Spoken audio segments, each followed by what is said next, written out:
Electron बंधुता का निर्धारण।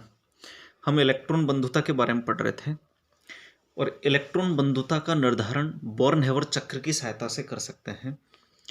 सोडियम क्लोराइड का उदाहरण लेते हैं और इसमें यदि क्लोरीन की इलेक्ट्रॉन बंधुता निकालनी हो तो हम बोर्न-हेवर चक्र पढ़ते हैं। बोर्न-हेवर चक्र हेस के नियम पर आधारित है और हेस का नियम ये कहता है कि कोई भी रासायनिक अभिक्रिया दो या दो से अधिक विधियों के द्वारा संपन्न हो सकती है, लेकिन उनमें होने वाला ऊर्जा परिवर्तन बराबर होता है। हम NaCl निर्माण है ये NaCl का निर्माण दो तरीके से हो सकता है। एक तरीका तो यह है कि सोडियम परमाणु और क्लोरीन परमाणु दोनों मिलकर के NaCl बना ले और उसमें जो ऊष्मा बाहर निकलेगी उसे हम संभवन ऊष्मा कहते हैं, -Q संभवन ऊष्मा। और एक तरीका ये है कि Na+ आयन और Cl- आयन दोनों मिलकर के NaCl आयनिक क्रिस्टल का निर्माण कर ले और इसमें जो ऊर्जा बाहर निकलेगी वो जालक ऊर्जा कहलाती है। देखिएगा, सोडियम परमाणु में ठोस अवस्था में है। सबसे पहले तो इसको ऊर्ध्वपातन करवाएंगे तो उसके लिए ऊर्ध्वपातन ऊर्जा देनी पड़ेगी, सब्लिमेशन एनर्जी देनी पड़ेगी। तो ये गैसीय अवस्था में आ गया। अब इस गैसीय सोडियम परमाणु का जब हम आयनन करेंगे, इलेक्ट्रॉन बाहर निकालेंगे इसमें से एक, तो आयनन ऊर्जा देनी पड़ेगी। तो ये Na+ गैसीय अवस्था में आ गया। इसी तरीके से क्लोरीन अणु के रूप में रहता है तो एक बंध को तोड़ने के लिए ऊर्जा देनी पड़ेगी, वो वियोजन ऊर्जा कहलाएगी। इसे हम ½ D लिखते हैं क्योंकि एक परमाणु के लिए आधी ऊर्जा होगी। क्लोरीन परमाणु में आ गया गैसीय में। अब इसको Cl- में बदलना है तो इलेक्ट्रॉन जोड़ना होगा। इलेक्ट्रॉन जोड़ने पर जो ऊर्जा निकलेगी उसे हम इलेक्ट्रॉन बंधुता Ea कहेंगे। Cl- में आ गया। अब Na+ और Cl- दोनों मिलकर के NaCl का निर्माण कर लेते हैं, जिसे हम जालक ऊर्जा कहते हैं, जो ऊर्जा बाहर निकलेगी। तो देखो, एक प्रोसेस तो ये है जिसमें NaCl बना और दूसरा प्रोसेस ये है जिससे भी NaCl बना। हेस के नियम अनुसार दोनों पथों में होने वाला जो ऊर्जा परिवर्तन है वो बराबर है।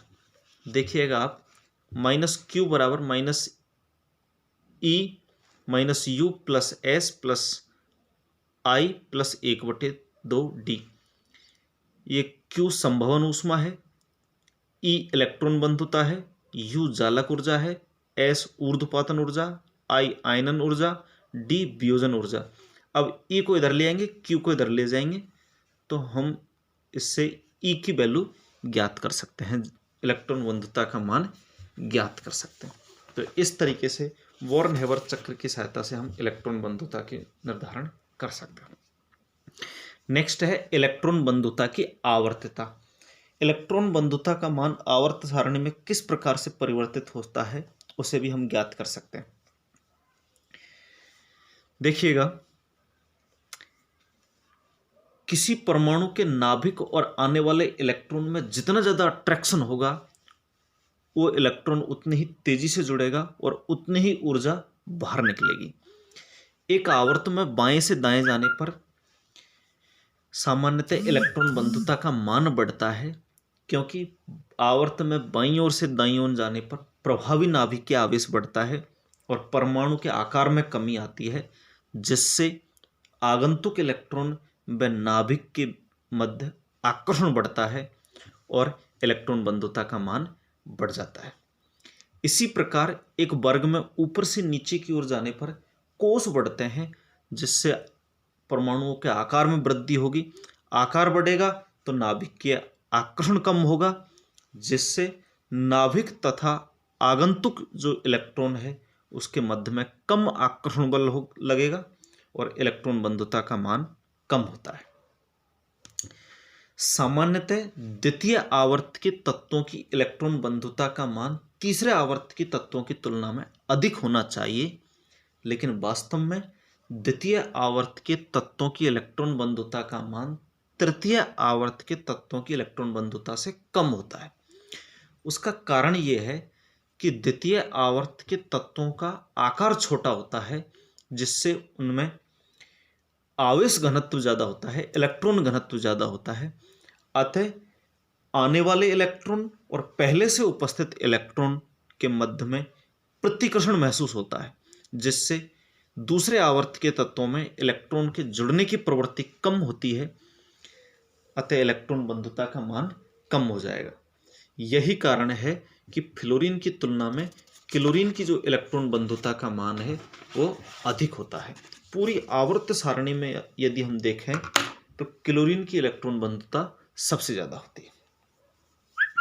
नेक्स्ट है इलेक्ट्रॉन बंधुता के अनुप्रयोग, अर्थात इलेक्ट्रॉन बंधुता के उपयोग क्या है। देखो, जिस परमाणु की या तत्व की इलेक्ट्रॉन बंधुता का मान ज़्यादा होगा, इसका मतलब यह है कि उसमें इलेक्ट्रॉन जुड़ने की प्रवृत्ति ज़्यादा है, और जिसमें इलेक्ट्रॉन जुड़ने की प्रवृत्ति ज़्यादा होगी वो आसानी से अपचयित हो जाता है, और जो तत्व स्वयं अपचयित होता है वो दूसरे का ऑक्सीकरण कर देता है। अतः जिस तत्व की इलेक्ट्रॉन बंधुता का मान जितना ज़्यादा होगा वो उतना ही प्रबल ऑक्सीकारक होगा। इसके अलावा किसी तत्व की आयनन विभव और इलेक्ट्रॉन बंधुता के मानों के आधार पर हम बंध में आयनिक गुणों के बारे में जानकारी प्राप्त कर सकते हैं। इलेक्ट्रॉन बंधुता और आयनन विभव में जितना ज़्यादा अंतर होगा उसके आयनिक गुण उतने ही कम होंगे, सहसंयोजक गुण उतने ही ज़्यादा होंगे। नेक्स्ट है विद्युत ऋणता, इलेक्ट्रोनेगेटिविटी। देखिएगा, किसी बंधित परमाणु के द्वारा बंध के इलेक्ट्रॉनों को अपनी ओर आकर्षित करने की जो क्षमता है वो विद्युत ऋणता कहलाती है।